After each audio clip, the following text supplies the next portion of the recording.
Hello guys, and welcome back. Today I'll show you how to set up your Bumble profile. Firstly, open the Bumble app and tap the profile icon in the bottom menu.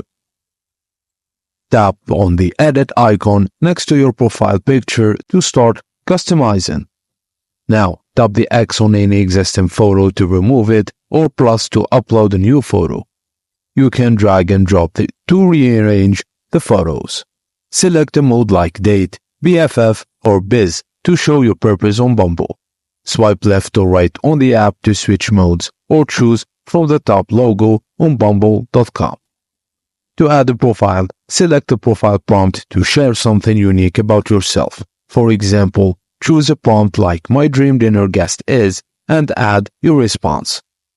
Use the About Me section to briefly describe yourself in 300 characters or less. Make it fun and specific.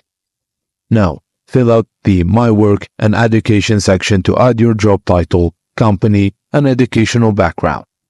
Under My Basic Info, just fill out any key details like gender, height, star sign, and more. Now, connecting these in accounts like Instagram and Spotify can add recent photos of your latest Instagram or Spotify songs to your profile. And that's it. Thank you for watching, and please don't forget to like and subscribe for more.